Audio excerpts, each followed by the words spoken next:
Hello, everyone. Hello, it's a great pleasure to welcome you today. I can see that everyone is here. Thank you for all being here. Thank you, our dearest panelists. Welcome to our audience from all over the world. Thank you for your presence and your interest. Just for you to know, we have a live chat. We will have a Q&A at the end of the discussion, so please feel free to write your questions and your comments on it. We are very happy to be all together today to talk about this fundamental topic for us all, for all of us. Investing in mothers. Well, that's what we've been working on at MMM for more than 75 years. And why? Because we have a strong conviction that investing in mothers could yield very important returns, not only for themselves and their children, but also for communities and society as a whole. We are convinced that mothers who are recognized, educated, and adequately supported can be powerful agents of change and contribute to build a better future for us all. And fortunately, we are not the only one looking for outcomes. And today we have 4 participants that you will meet later on. And they have been working on the topic at the community level, policy making level, as well as research and corporate level. Thank you for being there. And indeed, we think this issue has to be addressed by the society as a whole. So welcome again. Thank you for your essential work. And we can't wait to hear your views on this matter. But first, we will let's hear about what people from Brussels, New York, Paris have to say about mothers. Our UN team put together this little Vox Pop video. So let's have a listen.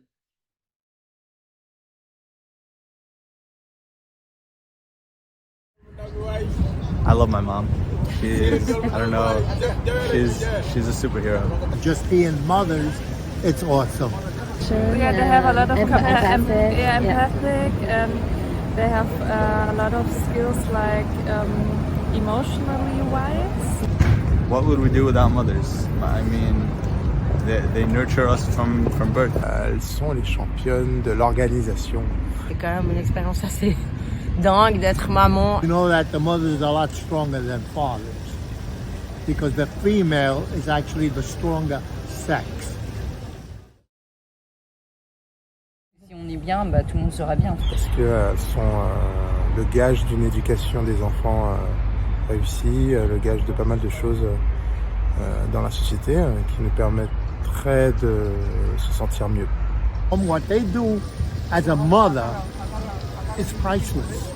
Investment, I mean, come on. You shouldn't even be thinking of investment. The money should be there already. Il faut quand même plus ou moins élever tous les êtres humains qui sont présents partout. Vu que les enfants c'est le futur, qui sont les premières à s'occuper des enfants, c'est les mères, donc c'est un métier à part entière pour le futur. If we invest in our mothers, the future generation will be better. Et on est aussi hyper jugé par la société, peu importe ce qu'on fait. Si on reste à la maison, on sera quand même jugé. Et si on travaille, on sera quand même jugé. Donc, dans tous les cas, on est jugé. En fait, déjà dès la grossesse, il y a beaucoup, je sais pas, je pense qu'il y a une sorte de pression un peu sociale, il faut toujours avoir une bonne image, la mère reçoit énormément de conseils dans tous les sens, il faut faire le tri, essayer de garder un peu bonne figure. Il y a plein de choses, quoi. Le fait de se remettre d'un accouchement, le fait de se remettre du postpartum, de recommencer le travail, du coup on est un peu rouillé, du coup ça reprend en plus, enfin voilà, on peut être même un peu mis à écart au niveau du boulot. C'est un peu tout, quoi. On est un peu mis à part, je trouve. C'est pas si évident. Il n'y a pas d'endroit pour longer dehors. Les bars, c'est quand même bruyant. Enfin, c'est comme un effort constant pour réussir à garder une activité. C'est un schéma très typique et qui est souvent retrouvé quand même de se faire refuser un emploi parce qu'on est jeune femme et qu'on a dit qu'on pensait avoir des enfants à un moment donné. Être enceinte, en fin de grossesse, garder son enfant, il y a forcément une coupure qui se fait, une rupture qui se fait dans la carrière. En Suisse, on a 20% de différence salariale entre les hommes et les femmes. En Suisse, on n'a pas une crèche qui nous est promis si on a un gamin, non, c'est genre, tu veux des enfants, démerde-toi. I hope like pretty soon, but I don't know exactly how long, but I hope pretty soon. Like we're almost there. J'espère dans pas longtemps, mais je sais pas parce qu'en fait, d'expérimenter, de devenir maman, j'avoue que je me rends compte que l'égalité c'est quand même chaud. Une fois que les mentalités changent, je pense que ça peut être fait assez vite, le changement, peut-être sur quelques années. Mais tant que les mentalités ne changent pas, on peut rester comme ça longtemps. Bah, le plus tôt possible, j'espère. Mais... En tout cas, en Suisse, il y a du chemin. Be another 20 years. Ça se compte en générations. En tout cas 2 générations. I don't think that's ever going to happen anytime soon. Ça vaut clairement la peine d'avoir des femmes très éduquées, enfin des mères très éduquées qui éduquent. Ça passe par l'éducation. Il faut reconnaître déjà tout ce qui est produit par les mères. Reconnaître aussi qu'elles sont souvent garantes de l'éducation des enfants et de la bonne tenue, entre guillemets, ou du bon fonctionnement d'un couple, d'un foyer. Et ensuite, de mettre en place des choses pour pouvoir leur faciliter la vie et pour qu'elles soient pleinement épanouies, quoi. To get re-educated. To get re-educated and forget about the old books, the old way of people thinking about how men are superior. And we need to let that go. Because if you want to know where you're going, you need to know where you came from. Thank you. Thank you for the UN team for this great video. Aren't they incredible? It seems that everybody knows about mothers and women's challenges, but yet things are not changing. And some of them think that it would never happen. We're talking about 2 generations, 20 years. Well, according to the World Economic Forum, at the current pace of progress, it will take 268 years to close the economic gender gap. That's more than 10 generations. We can't wait. We need a paradigm shift and profound structural changes if we want to accelerate the pace. And some initiatives have been already launched. And we will start actually with a concrete example with Emese Domosi. Emese is board director of Mothers Centers International Network for Empowerment, called also MINE, active in about 20 countries across Europe and beyond. Her work spans empowering grassroots initiatives, women's rights, and nurturing supportive networks for mothers. MINE is also an MMM member. So, Emese, how do you support and empower mothers at the community level? Hello, greetings, esteemed participants. Thank you, Afaf, for the introduction. And greeting allies and sisters. I'm deeply honored and actually very touched by these videos, and honored to join you today on this platform where we attempt to change the narrative of investing in mothers from being seen as an expense to a transformative investment. My name is Emese Domosi, and I'm the director of board of Mother Centers International Network for Empowerment, called MINE. It's a worldwide organization with its roots in Stuttgart, Germany, while me personally based in Hungary.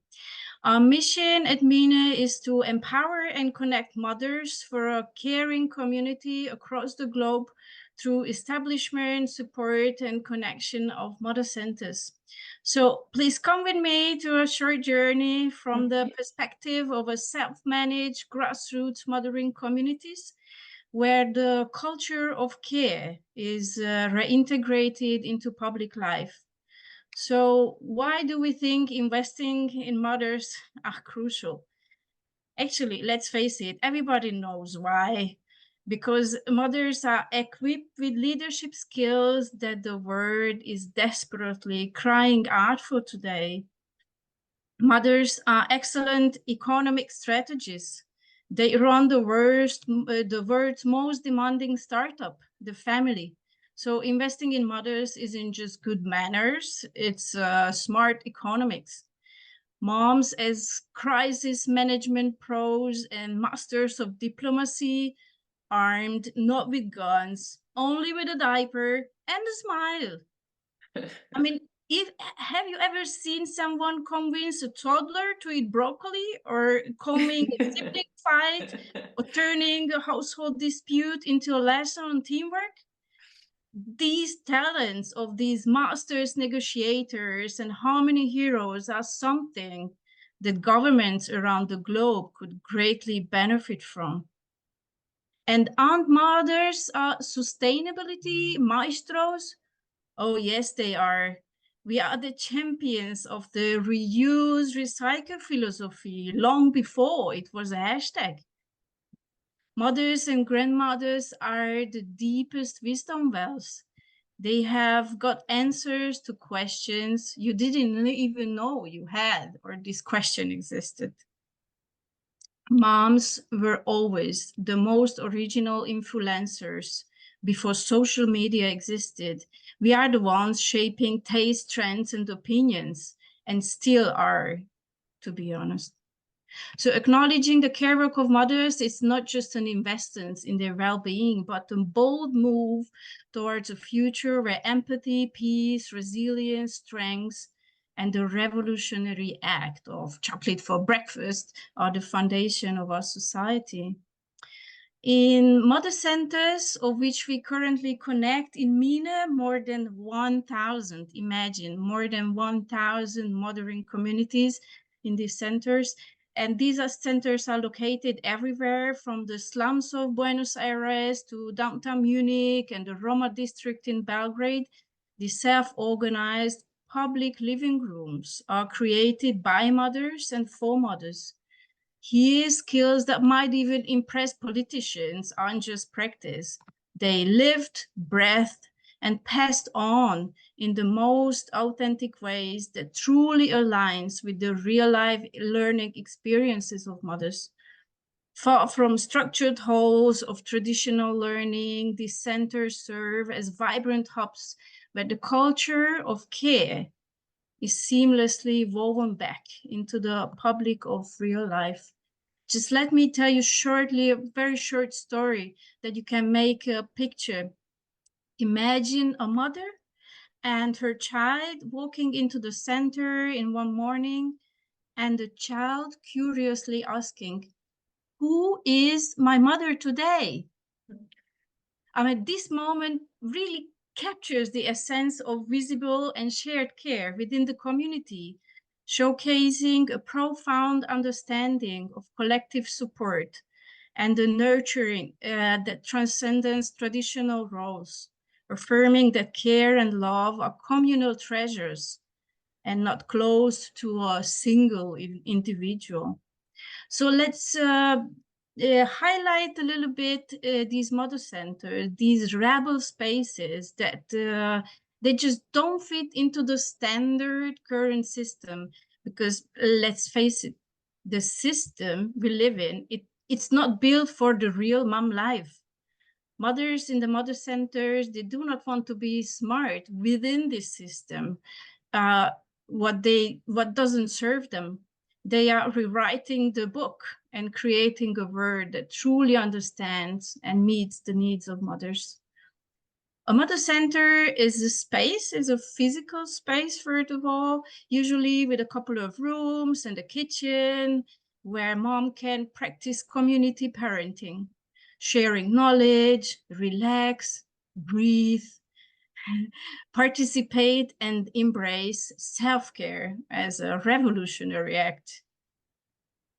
Mother centers aren't just buildings, they are lively centers where meals became communal celebrations and personal growth means collective support.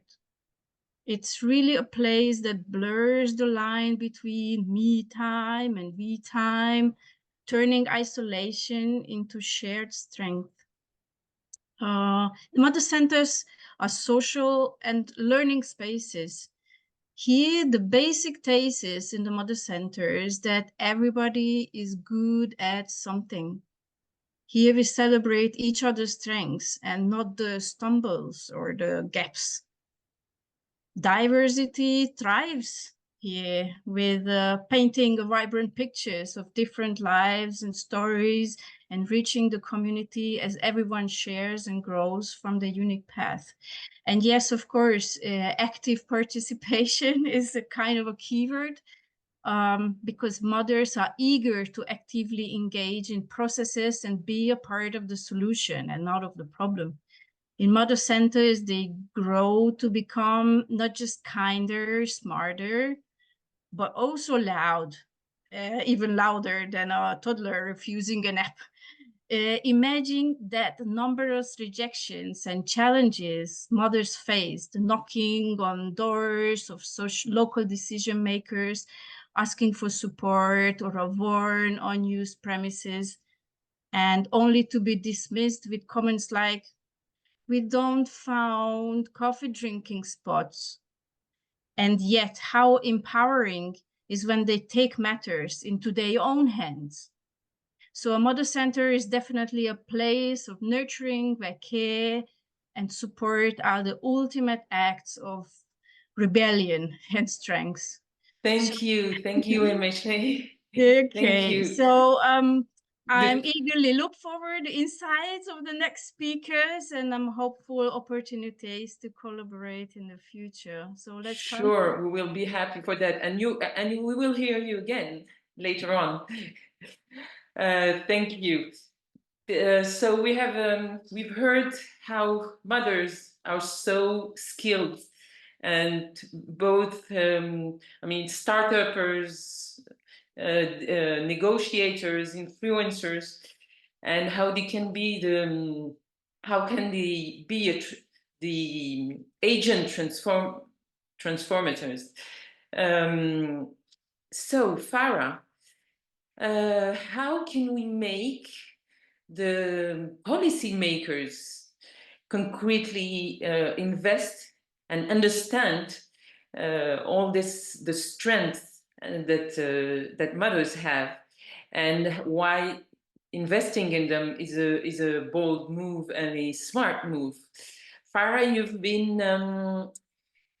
you co-lead the Harvard Kennedy School Women's Network, but you also founded I to the End in 2019, a New York-based international development consulting firm that focuses on the early formation of the human mind and heart as a catalyst for global change. And you work with families, private sectors, civil society, and governments. So you know governments. How can we make them? What investing in mothers concretely mean in terms of policy making? Farah, the floor is yours. Thank you so much, Afaf. And thank you, Emese, as well, for that amazing and inspiring presentation. By the way, I still cannot get my toddler to eat broccoli, so my negotiation skills are not great. And Afaf, yes, the question that you asked is a very difficult one. But I have to say that I really like that Make Mothers Matter has used the term investment in the title of this event, because it highlights the returns and benefits to the allocation of capital and resources. So at some point, outputs will outweigh the input, both at the individual level and at societal level. So making the case for shared investment in mothers is basically the task of spelling out the returns that society gets from motherhood, which are vast and impossible to cover in 7 minutes. But to have a sense of the broad impact that motherhood can have on society, did you know that there are 2.2 billion mothers in the world compared to approximately 1.8 billion women who are economically active across all professions? So that means that motherhood is the most common profession in the world for women, and yet we don't talk about it enough as an agent of change. Perhaps because the work of mothering is unseen and taken for granted, and apparently confined to the privacy of the home. But scientific findings link motherhood to long-term outcomes in peace, health, and economics, which are three of the most desired outcomes of international development. And because of my line of work, the angle that I will take in this discussion is the impact that the mother-child relationship has on early childhood development and therefore on long-term peace, economics, and health. So in a past event that I organized on the topic of care, Dr. Dana McCoy from the Harvard Graduate School of Education referred to early childhood as the cornerstone of human development. And that's because in the first few years of life, our brains have a higher level of neuroplasticity, meaning that the brain's ability to change in response to experiences is higher and the amount of effort required to make those changes is lower. So in infancy and in the toddler years, the brain is optimally responsive to environmental input. And at the rate of 1 million synapses every second, this is really when the foundational circuits of the human brain are getting formed. So at this critical formative time, what constitutes a healthy environmental input for infants and young children? And biologically, an infant's brain is programmed to expect a responsive mutual interaction. And so if a children's brain receives what it predicts, then it learns that the world is a safe and predictable place. And if not, they learn that the world is an unpredictable place. And so the essence of positive early experiences is responsive relationships with the caring adult, usually the mother. As Professor Jack Shonkoff at Harvard says, early experiences shape our biology and create either a strong or weak foundation for all the health, learning, and behavior that follow for a lifetime. In terms of health, so how do mothers impact long-term societal health? By protecting children from adversity and imparting the positive human connection that buffers against the consequences of adversity. So what we know from research at the Harvard Center for the Developing Child is that adversity results in the activation of our stress systems. If toxic stress becomes chronic early in life, it can precipitate physiological changes in the body that continue into adult life, whether or not there is a conscious memory. So in other words, adversity can create biological memories in the body. And these biological memories correlate with a higher risk of heart disease and insulin resistance, as well as depression and anxiety in adulthood. We also know from the research of Dr. Christina Bethel at Johns Hopkins University, however, that it's not just adversity that can have an impact in long-term health, but also positive childhood experiences that increase resilience and enable positive relationships. For example, feeling safe and protected by an adult at home, being able to talk openly to a family member about feelings and feeling heard, accepted, and supported, the belief that family stood by you during difficult times. These positive relational experiences in childhood correlate with 72% lower levels of adult depression and poor mental health, and with 3.5 times greater likelihood of getting social and emotional support as an adult when needed. So in public health policy terms, mothers are at the forefront of primary prevention. Now, in economics, how do mothers impact long-term economics? Professor James Heckman at the University of Chicago and Nobel Prize winner in economics is one of the biggest advocates for investment in early childhood development for long-term economic gains. According to his research, investment in nurturing early environments can give between 7 and 13% return on investment per year per child based on increased school and career achievement, as well as reduced costs in remedial education, health, and criminal justice system expenditures. And the earlier the investment, starting in utero, the greater the return, even more so if the investment is made on disadvantaged or vulnerable families. So his work shows that quality early childhood development, which throughout the world is primarily led by mothers, is critical for increased IQ, most of which develops by age 3, better school performance, economic productivity, economic equity, and stronger national economies. In terms of peace, how do mothers affect peace? There is an initiative, which I love, at Yale University called the Early Childhood Peace Consortium, of which Make Mothers Matter is a part. And it was founded on the idea that the root causes of violence and conflict, as well as the main engine for peace building, are all in early childhood experiences, in which obviously mothers play a critical role. So according to the research, experiencing abuse and neglect early in life increases the odds of juveniles perpetrating aggressive antisocial acts. For example, a study showed that exposure to physical, sexual, or emotional abuse and neglect increased the odds of a future arrest as a youth by 53%, and as an adult by 38%. On the other hand, adults who experience relationships of trust and emotional responsiveness as children have a 1,200% greater chance of flourishing in life. So positive early relationships are the foundation to positive adult relationships, which can bring about more responsible citizenship, trusting communities, and peace. It also happens that positive adult relationships are the key to long-term happiness, according to the longest study ever conducted on happiness by Robert Waldinger. And who do we first learn to relate to? Our mothers. Now, on top of all the impact that others, oh, sorry, go ahead. No, go ahead. Go ahead. I was just going to briefly we just have to wrap up.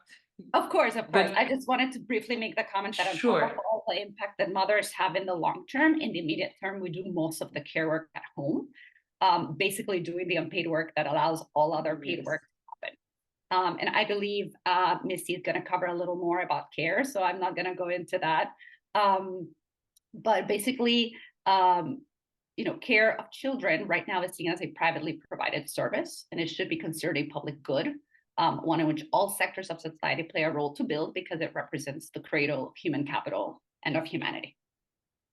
Okay, thank you, Farah, for all these insights. This was very rich, and we will go for. Misty actually is going to tell us about all this investment in women and the return on investment. As you said, Farah, the earlier the investment, the greater the return. And I think, Misty, you believe that more research is needed on the impact of investing in mothers. And you've been working on the topic as an associate professor in the School of Public Affairs and Economics, and building right now, currently, a dashboard of economic statistics on the care economy to better inform policy and decision makers on the economics of care and caregiving. And I think you're also an associate research scientist in the Institute for Policy and Social Research at the University of Kansas. So can you please elaborate on this and tell us what's still missing and how what's the goal of having more figures and more research on that? Yeah, thank you so much for the introduction. And I am so excited to be here with this panel. And just the discussion so far has been very encouraging. And I feel like I'm definitely in the room with my peeps. So I'm going to talk a little bit about, so I'm an economist by training. I guess I'll start there. And then I can't have this conversation without sharing a little bit of personal information, so you know really where my background is coming from. So I have two kids. They're 13 and 15.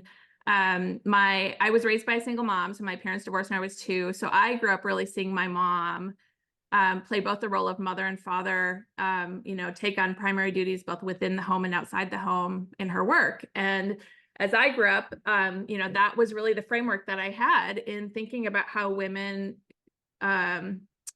exist in the world. And so I just give that a little bit of background because it might help inform some of what I'm about to say in terms of the data and the statistics.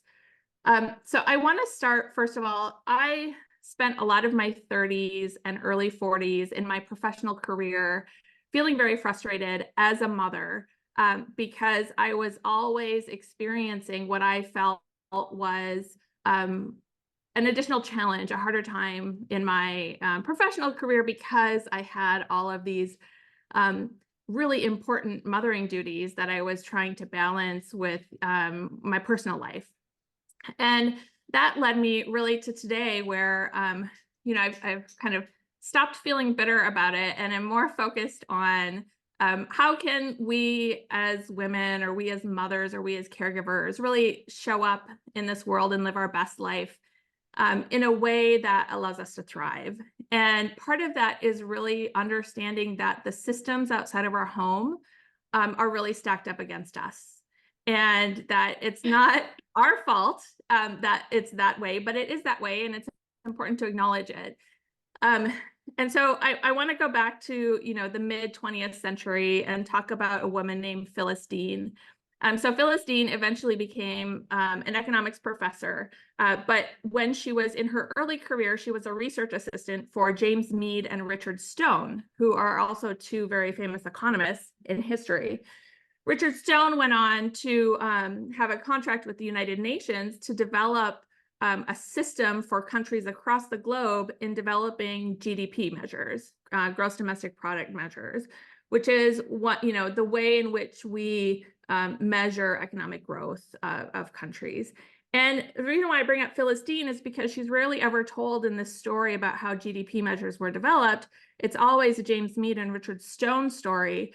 But what Phyllis Dean did is she was their research assistant. So she was a student for them, and they were developing these measures for GDP. And she highly encouraged them to include in these measures household production. So work that's done in the home that we don't get wages for because we do it for our families. And essentially, Stone and Meade kind of like pushed her aside, decided to ignore all of the economic activity that we do in our homes. And when they developed the GDP measures, decided just to focus on economic activity that happens outside of our homes. And so in this measure of GDP, where we measure economic growth across the globe, we are consistently and historically just ignoring all of the work that mothers do in their homes that's economic in nature. So I just say that because this is an iterative story that happens over time throughout history, where women, when they engage in these roles as caregivers of their family members, when we engage in activities that are, as we've just heard, essential and critical to the existence of the human race, essential and critical to developing well-rounded, healthy human beings. And, these mothers are individuals who, the fact that we put these investments into our children when they're very small have these amazing returns on investment. But yet, as a society, we really struggle to, one, acknowledge that this work that mothers are doing, and then two, support it in a way that provides mothers to live their healthiest and best life, not only for themselves, but for their children. And so that brings me to some work that I'm currently doing today, which is we are developing something called the Care Board. It's a dashboard of statistics focused on the care economy. It's a US-based dashboard of statistics for now, and it's currently in development. But what the Care Board does is it goes all the way back to Phyllis, and it basically asks the question, if our economic statistics and indicators that we use today in the world outside of our homes were to have originally been built not by people who I call people who I identify as having care privilege, meaning other people do their care responsibilities for them. But if those economic statistics were to be developed by caregivers and mothers, what would economic statistics look like today? And so this dashboard is going to be a wealth of statistics, all focused on the care economy, as if those statistics had been developed by caregivers and mothers. I really think it's important that we focus as mothers and as caregivers on reclaiming what really has always been ours.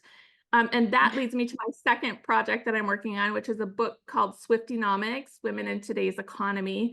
And that the process of that of writing that book is really to focus on let's rewrite the script and rewrite it in a way in which we're not excluding mothers and we're not excluding caregivers. And if we can rewrite the script in that way, perhaps we can get enough support and acknowledgement from policymakers and other people with political power who could really make detrimental difference to improving the lives of mothers, thereby improving the lives of children and the next generation. And so I'll stop there, but I just am so excited to be here on this panel. And this is such a critical conversation to be having. So thank you. Thank you very much. Thank you. And I know the system seems to be against us, as you said, but we're fighting for it. And with Michelle Davis that we're hosting now, Michelle is a tax principal at Deloitte, and she's passionate about the advancement of women and co-leads the Women and Allies community for the Deloitte US firm. So changes are coming also in the private sector.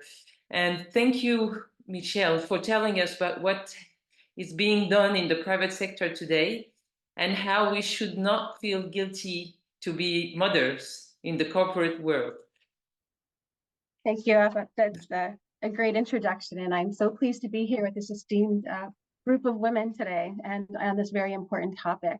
So I am a tax principal at Deloitte, and I've been with the firm for over 20 years.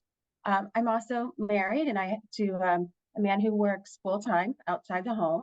We have no other family in the area. We both relocated and met when we went to grad school in Boston. We have two sons who are now 15 and 16. So if you can do the math, you can figure out that I had those while I was at Deloitte. And I always maintained a full-time schedule. So I was asked to speak to you today about the challenges facing women in professional services and in the corporate area, and how Deloitte supports our women through our journey, as well as how to not feel guilty as a mother in the corporate world. So first, to set the stage, I mean, just piling on a little bit from some of my previous panelists, but we did, so much research, and, we know that despite representing 47% of the workforce and serving as the primary or sole breadwinner in over 41% of families, women's wealth is still 1/3 of that of men in the United States. And even though we know the business case for diversity is clear and compelling, leadership positions on boards remain dominated by men, and women still experience harassment and microaggressions, but still hesitate reporting a lot of those actions. So while we would expect that the experience of a woman in the United States is fundamentally different than a man, we don't believe it should be less than. So we see how these inequities carry over into professional services. So professional services have historically been male dominated. There's a negative perception that they're viewed as unfriendly towards women because of long hours, unpredictable schedules, and weekend work, which can be challenging when juggling dependent care needs. And some women have career challenges on a day-to-day basis around key life moments and in their overall career trajectory. But Deloitte believes that when women advance, society advances. And the nature of this challenge requires business, government, and society to come together to make this change. We believe we have an obligation to address systemic and societal barriers that contribute to this reality. So at Deloitte, we're supporting women through the entire journey of their career, through our rewards programs, other benefits programs, and our culture of allyship. So the mission of our comprehensive rewards program is to deliver a distinctly Deloitte experience that empowers all of our professionals to thrive mentally, physically, and financially, and to live their purpose. So some examples in that, are specifically put in place to enable, caregivers to work outside the home. First, we have a very generous parental leave. We offer up to 16 weeks of, well, maybe it's not generous when I have all my European colleagues on the phone or on the line, but in the US, it is quite generous. 16 weeks of paid time off to all professionals. So actually that's men and women to care for a child. We have adoption and surrogacy benefits of up to $50,000 for expenses associated with those items. We offer emergency backup dependent care. So every year there's 30 days provided to employees just for emergency situations. We offer a couple different kinds of sabbatical programs. One is an unpaid 1-month sabbatical that can be taken for any reason. And then the second is a 3 to 6 month sabbatical that can be taken to pursue personal or professional growth opportunities in either career development or volunteerism. And on that longer term sabbatical, you would still receive 40% of your base salary. We also offer flexible work arrangements. And this is something I'm very passionate about, and we continue to evolve at Deloitte. But currently, we allow people to work from home. We're in a hybrid environment that really, it was in existence prior to COVID. And I think COVID just really showed that we can do this even much more effectively. We can offer flexible working hours. That's something I took advantage of as I was coming in earlier and leaving earlier, and then working later at night. And also we have reduced work portfolio. So if professionals want to work, not 100% of the time, they could, dial down to 80%, 50%, whatever would work for them. We also offer integrated mental health services. And this offering is a bit more unique, but it became absolutely critical again during COVID. So it's a personalized concierge style approach to support our professionals and their dependent psychological health. We have an in-house team of clinical and performance psychologists to deliver support across a wide range of services. So that's education about mental health and performance psychology, to consultation around management of emergency and crisis situations. And there's no stigma associated with this service whatsoever. Because it's such a wide variety and there's so much around performance psychology and leadership, so many of our leaders are open about using these services and talk about it just very openly with professionals. And then we also have different programs to support women at critical milestones in their career. So one example we call is SOAR. It was based on a book that was co-authored by our former chairman, Janet Foudy.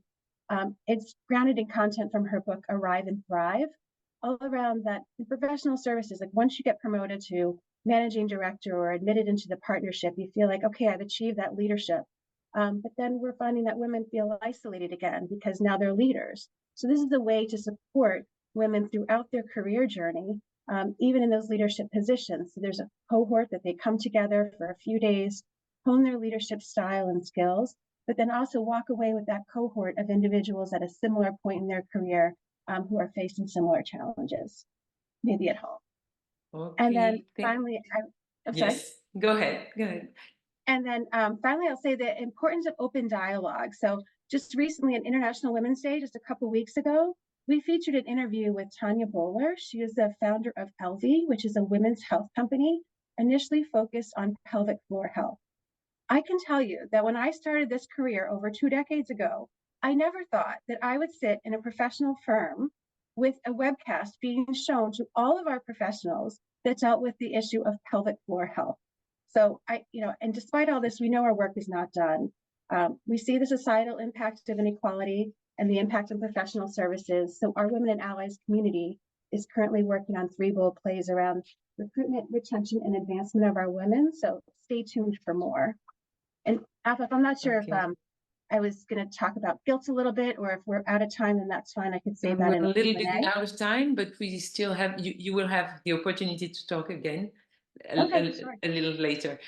Thank you so much, Michelle. Do you have any position open? Because we all want to go work at Deloitte. We have lots of positions open, yes. This is so reassuring, to hear that the private sector is moving. Thank you, all of you, for sharing all these insights. It's a lot of material, very rich, a lot to digest, and it shows how the topic is now central. The care economy, mothers, investing in mothers. We see a lot more of that, and it's I'm really thrilled to hear that. You will find on for the audience, you will find all the resource material about what our participant just shared with us. So let's go now to the second part, and I will ask you a few questions. I have 3 questions actually to ask you, and before going to the Q&A. And I can see that we already have very interesting questions coming. So the first questions, it's in the interviews of the Vox Pop video that we've seen, people have the feeling that gender equality at work and mothers' challenges are not going to change soon. Some are talking about 2 generations, and that the world is still fixed in an old mindset. How can we change this and bring light on mothers' amount of invisible work among the general public? I know you've been doing many initiatives already, but how can we make this invisible work be seen? So who wants to answer? Whoever wants to jump in. Emese,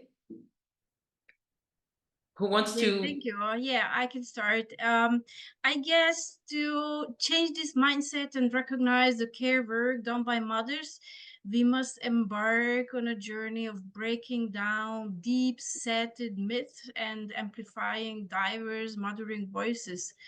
It starts with dismantling this unrealistic image of the perfect mom and the holy mother, because these archetypes do more harm than good by setting unattainable double standard and constant guilt, what I've heard from all of you among mothers who they feel they don't measure up.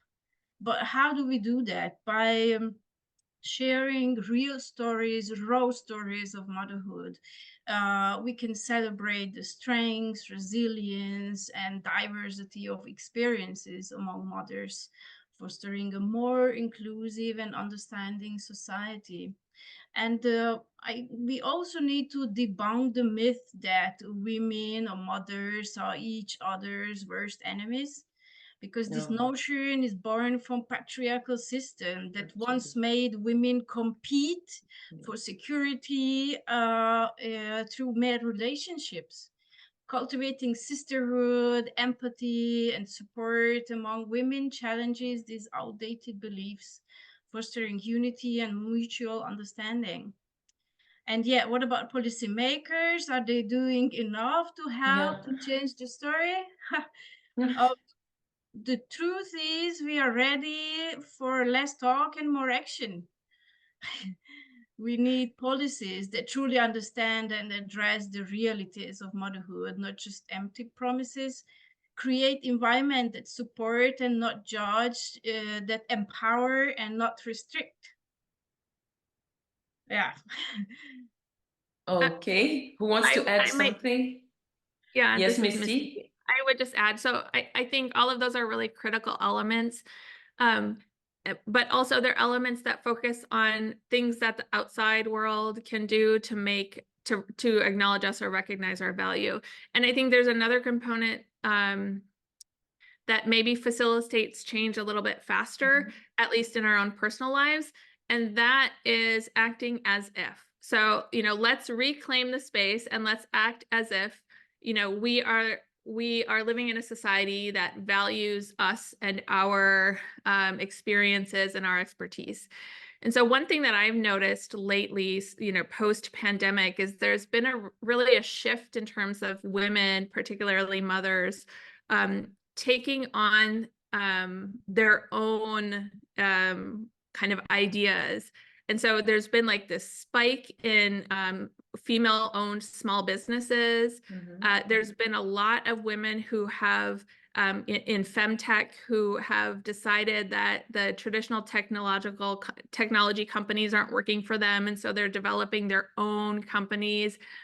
And the more and more that we start to do this as mothers and we start to do this as women, kind of taking our expertise and our knowledge base and blending it with the world outside of our homes, the faster we're going to see,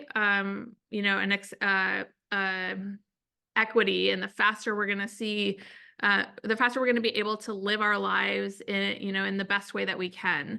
And I think Michelle said it, but there's really women and men oftentimes, are different in terms of how we show up in society. Yeah. And I think a lot of the struggles for mothers is that we're living in a society that was built for men and built for fathers, a society outside of our home. And so the more and more that we can reclaim our space and push that out into the barriers outside of our homes, I think the faster we'll achieve equity and equality. Okay, so not only waiting for the policymakers, but taking our place, taking our own initiative, space. believing in ourselves, yes, Okay. which can be very scary, but also very rewarding. Michelle or Farah, do you want to add something? Yes, in the corporate setting, I think it's, I use that example around our recent interview on International Women's Day. That was all around women's health, and very similar to what Misty said. It's just another area that has been so dominated by men. So really, the companies that are being founded by women for women, and actually addressing the health needs of women. and making sure that women, when they go to a doctor, they're being heard. Because medical schools aren't training new doctors on women's bodies. They're still mostly training based on men's bodies. So having discussions like that, even in the corporate setting, and just opening the dialogue. Since I've been in this Women and Allies role, I've had so many people come to me about other areas that they want to see addressed more broadly throughout the firm, including menopause. That's another area, or pregnancy loss. So I think it's just making sure that we're not just mothers at home, and we don't have these women's issues at home. They're part of who we bring to the workforce, and we need to all bring them to the forefront and have an open dialogue about them. Okay, thank you. Yes, Farah. Yes. So I guess from the policymaking perspective, I would say obviously data on the invisible care would help shine light and make it visible, which is why I commend Misty's efforts on creating that dashboard focused on care.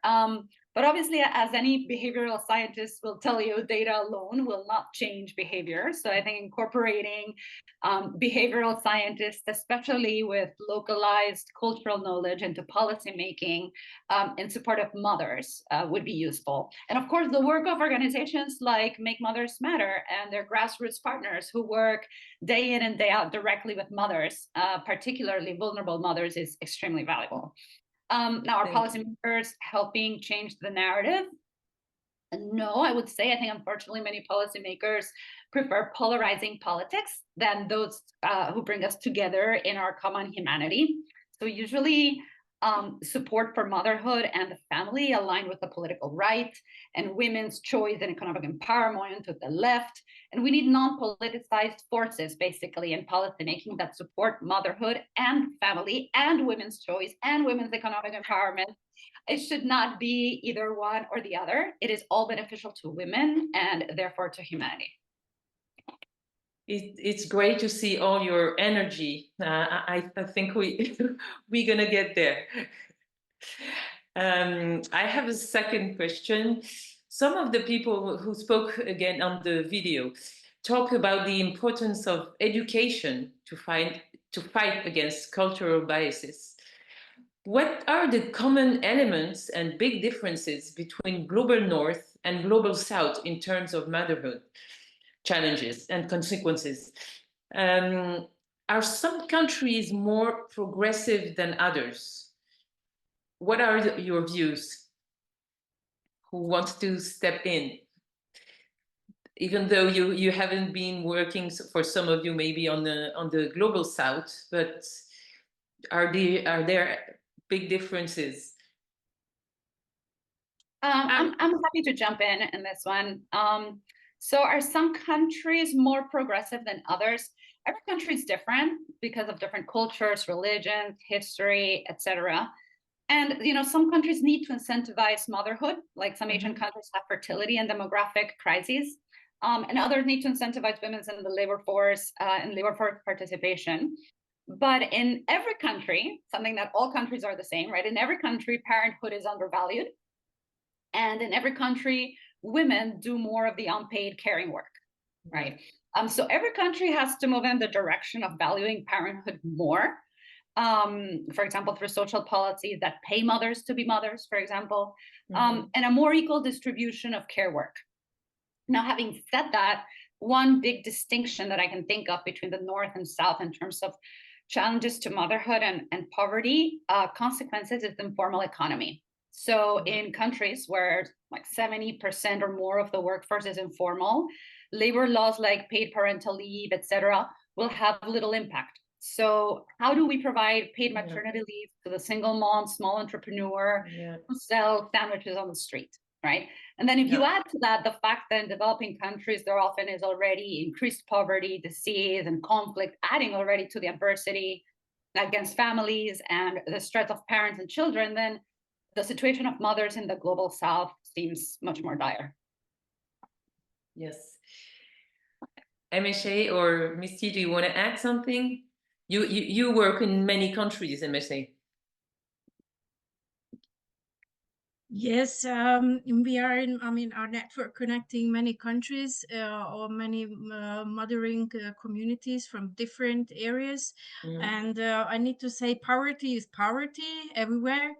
And the essence of motherhood, with its joy, struggles, and the resilience it demands, is a common thread as well, which binding mothers worldwide together.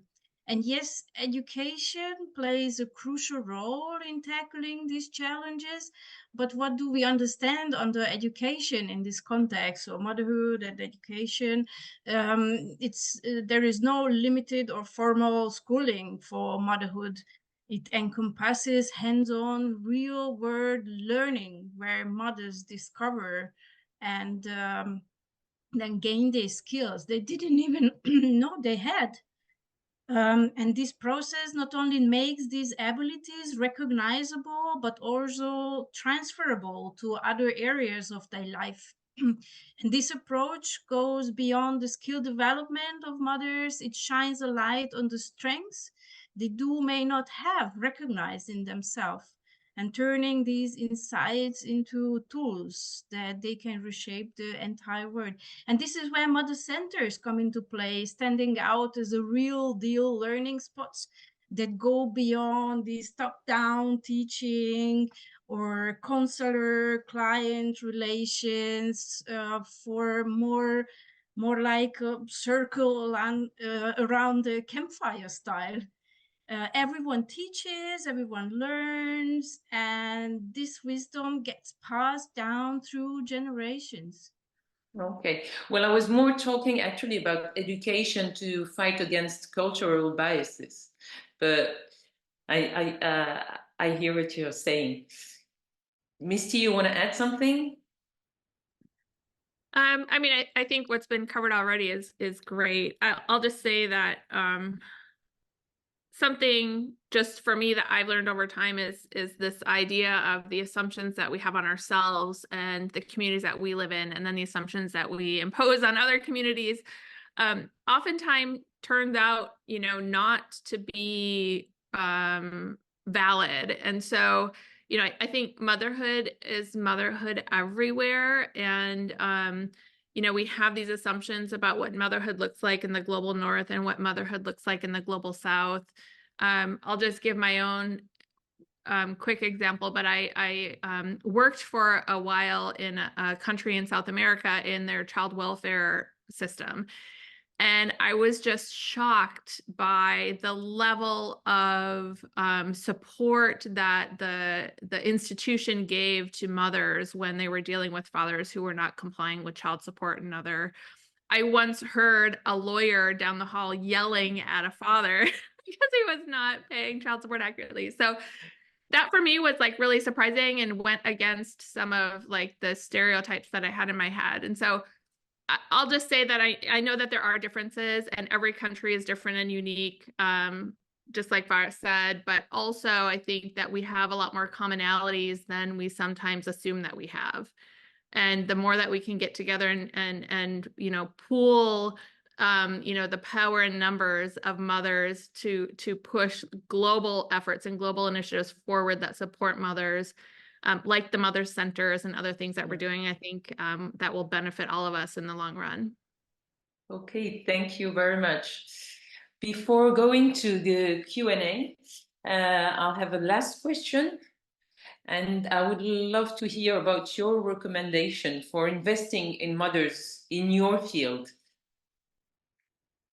So just to wrap up the discussion, and as the MMM, we advocate and fight for mothers. So we would love to have some recommendation to nurture our advocacy as well. I can start from the private sector. So I think the biggest advice is just to continue to support and advance women. We need to have more women that are working outside the home and inside the home and showcase them to the next generation. I think that's really the way that you pull people up in a private setting, is people look to role models. They want to see somebody that they can identify with. And the more women they can see in positions of power and leadership who are also maintaining care responsibilities outside of the workplace, I think that that will just help to, expand our numbers and change the narrative. Thank you, Michelle. I can add really quickly, just kind of spinning off of private sector, Sure. but also thinking about academia and thinking about economists. So the field of economics is very cold, I would say, towards women and women's lives. It's really hard to make it in this field and thrive in this field. And there was a study done by Petra Moser, who she looked at World War II, baby boom, people born in post World War II, and like all of the baby boom generation, and looked at in academics what happens between men and women. And the results of her study were that men, in terms of career excellence, peak in their late 20s, early 30s, but women peak in their late 30s, early 40s. And I learned about that study in my, early 40s, and I was so excited because I just felt like, okay, so I'm there's there. still so much left for me. And I think that those type of studies that really inform the ways that women excel, which looks different than the ways that men excel, are really helpful in inclusion, and they're helpful in helping us think about how we create a system that's supportive for the needs of women and the needs of mothers and caregivers. Okay. Anyone wants to add something? We have very interesting questions coming in from the audience. So Yes. Oh, go ahead. I think Emese, go ahead. yes, Emese. Oh, thank you. So the recommendation from the community level can be bring back community parenting in every community, because this fosters strong social networks among families, providing a support system that can reduce feeling of isolation and stress among parents. It creates a village-like atmosphere where parents and children alike benefit from shared experiences and wisdom. This is why we always say in mother centers, you need, the proverb, you need the whole village to raise a child, but we say you need the whole village to raise a mother. And when children raised in a community setting, like mother centers, they are exposed to diverse perspectives and skills beyond of the original families can offer. And this exposure promotes more rounded social, emotional, and intellectual development, preparing them for a more interconnected world. And one more important aspect is involve mothers in community planning processes. In a quarter or in a town, in a district, you need schools, you need fire station, and you need a mother center, because this make communities more livable or livable in family friendly setting, promoting a kind of holistic approach to community development. So so in this planning, in this decision planning processes, should be mothers involved as well. And okay, one more thing. I really need to say this because because when it goes about money, it's always, the money is always directed to other directions than women. Please trust that resources are well managed by mothers. I mean, history shows when mothers are the manager of resources, they are often allocated efficiently with a great care, directly benefiting not just one or one family, for everybody. Okay. Thank you very much, Emese. Farah, I have a question for you actually from the audience that I will read. It's coming, excuse me, but I have to find, it's coming from Sonia Hoke, and she She's doing a PhD exploring the framing of unpaid care work as a burden on women. And she asks you a question, Farah. Given your research shows the importance of mothers to infants for development in the long term, what are your views on policies for more early childhood centers, nurseries, to allow women to return to the labor force quickly after childbirth? Last week at CSW, a minister from Iceland said there is no evidence it is harmful for babies to be in daycare centers from 10 months. Do you have any thoughts on this? Thank you, Afaf, and thank you, Sonia, for your incredible question. And of course, this really lies at the crux of the challenges in policymaking.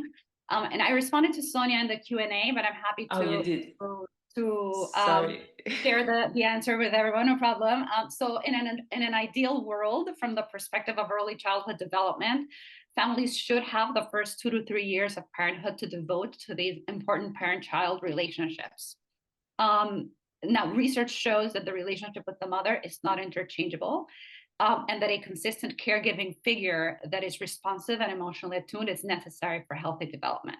But there are also varying levels of quality in group childcare. So good quality care with a small ratio of care provider to child, with emotionally attuned adults, etc., is very different from less qualified centers. And unfortunately, in our reality, we do need parents to go work, and this is something that needs to be accommodated. But one thing is unfortunate as well is that our policies are often skewed in the direction of putting and keeping women in the workforce, which is great, but there's not enough in the direction of helping women who decide to pursue full-time motherhood. There you're basically on your own. Again, motherhood is considered something that happens within the confinement of the home and not a public good as it should be considered. And so I think in connecting to this question and answering the previous question that Afaf had made, I think that conceptually we need to stop viewing rearing children and parenting or care as a burden, as it is typically referred to, and having just income generation at the north of all development policies, right? In my opinion, that is a case of a reversal of societal priorities, right? It's the tail wagging the dog. The centerpiece of human development should be the centerpiece of policy and development. Definitely, I agree. Another question from the audience again, and that's from Taryn Butler. I was widowed when our children were under 3 years old. Mothers are project manager, nurses, taxi driver, chefs, waitresses, cleaners, security, accountant, therapist, educator, negotiator, mentor, bank and CEO of family growth.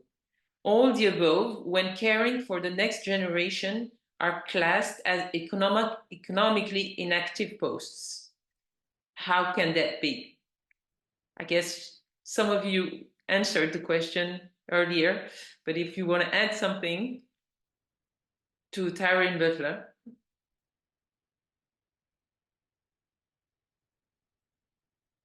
I can't hear you. Is there anyone who wants to jump in?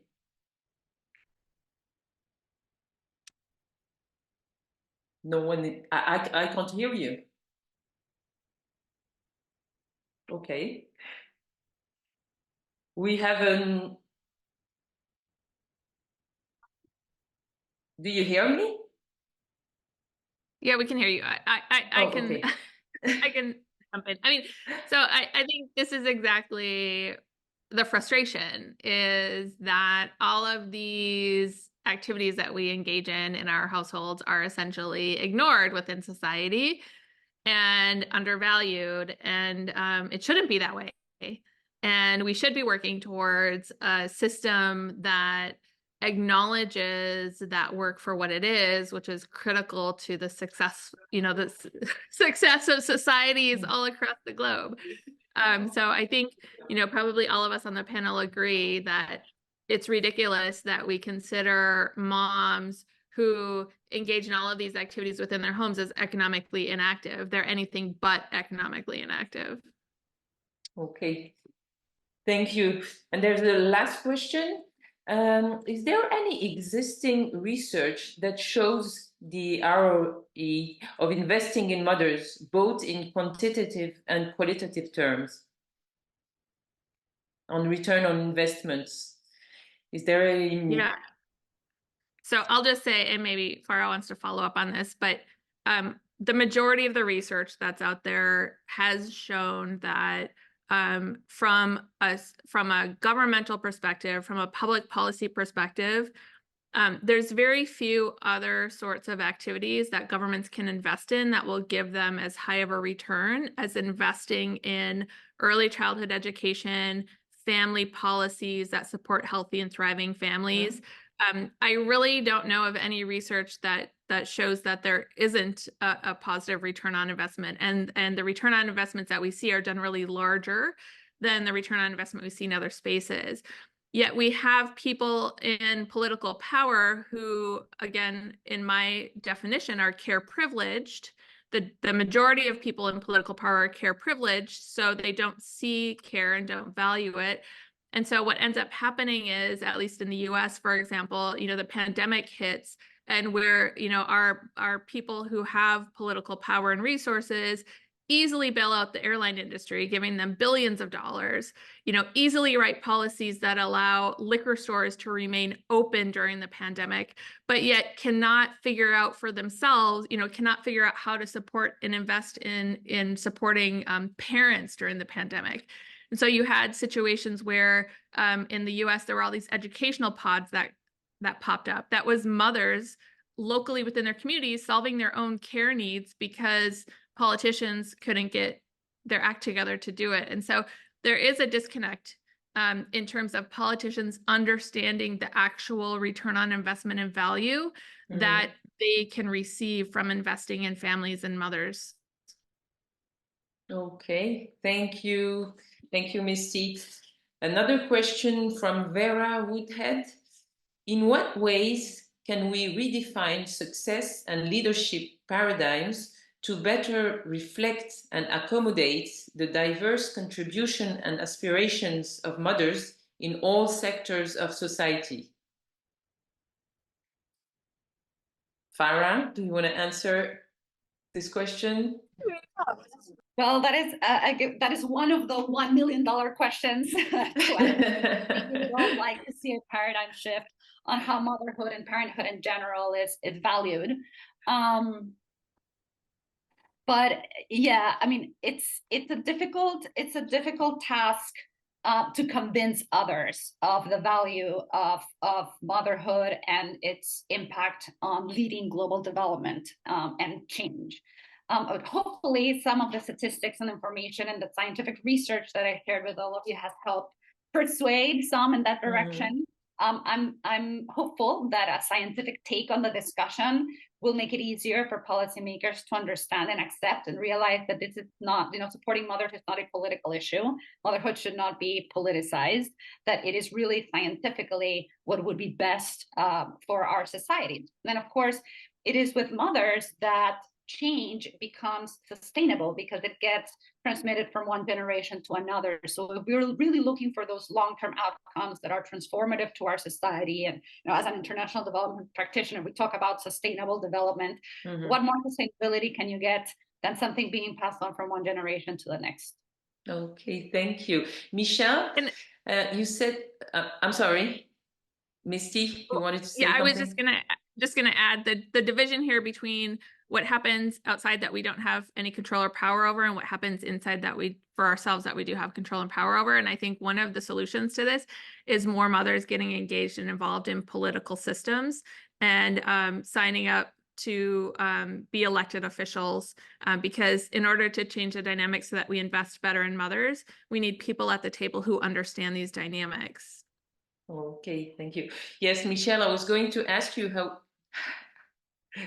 Okay, I'll come back to you, Emese. I was just going to ask Michelle, how were you able to change things within Deloitte? Because you said when you arrived 20 years ago, you wouldn't have thought that you would be there today.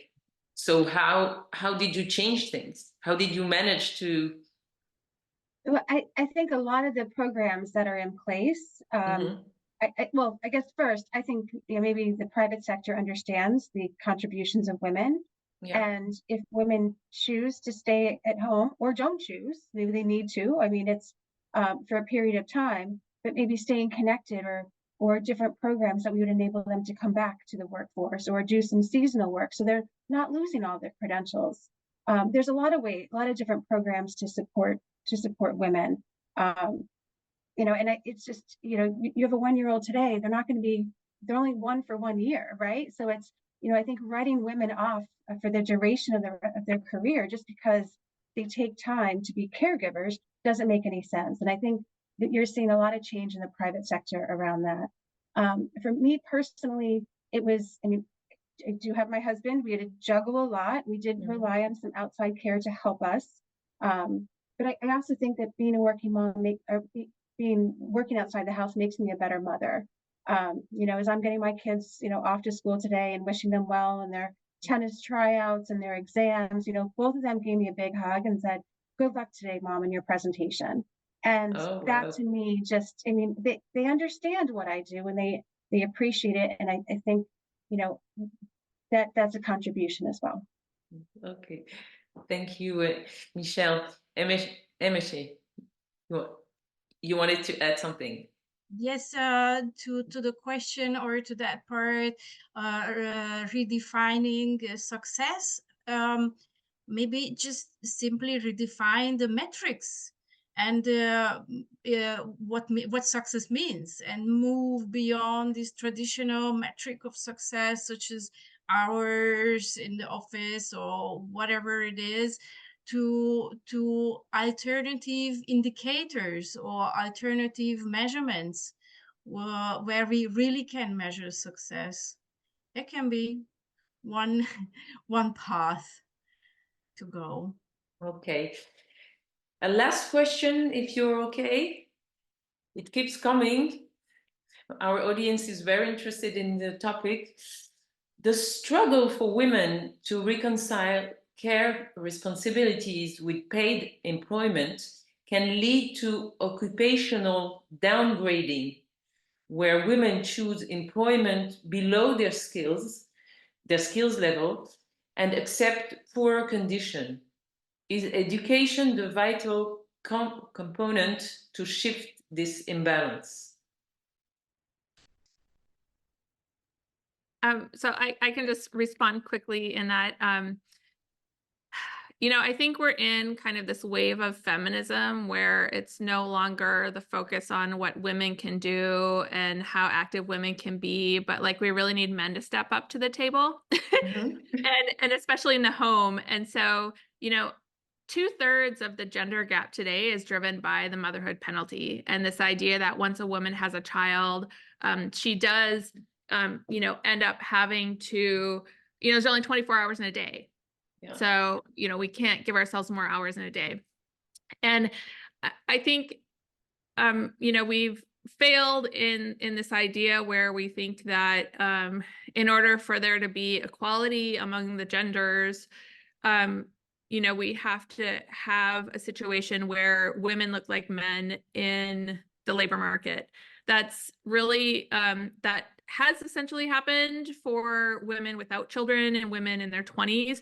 But there's still huge disparity in the home in terms of invisible labor and domestic chores. And so, I think we need to rethink how we think about work. And it's true that if we use this barrier, this indicator of what the traditional labor market looks like for men and how men excel, women will always be left behind, again, because men have lots of care privilege.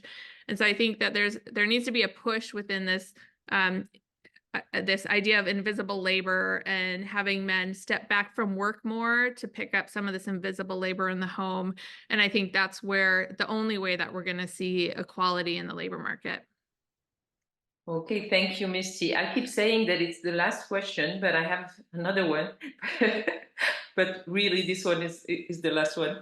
Mothers who have the means to pay for childcare have it easier. But how about poor mothers at the lower end of the social economic scale? How do we do for these mothers? Well, I think it's broader than that, because there are women also that they don't have a choice. They can't stay home. They have to work to be able to support. Yeah. So I think there's a whole continuum. And I think we have to take the judgment out of women's choices and what they're doing. And you don't know their situation. And we need to support all women, whether they stay at home, whether they're working full time, they have to rely on other caregivers, because we don't know. But I think we all need to band together as women, as humans, and and support one another. So that's just my 2 cents. Okay, thank you very much, all of you. Do you want to add something or to share something else with us before wrapping up? We're actually ahead of time. So if you want to add something. Okay, so we've been learning a lot and hearing a lot of inputs, insights, and talking about how to have strong evidence on how women are part of our real change makers and can transform our society.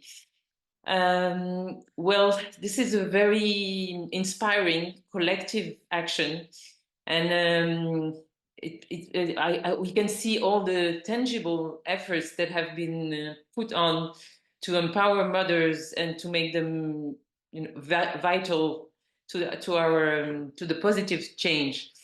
Thank you very much, Michelle, for your participation. Misty, I hope that many other countries will do what you're doing right now, and looking for this dashboard.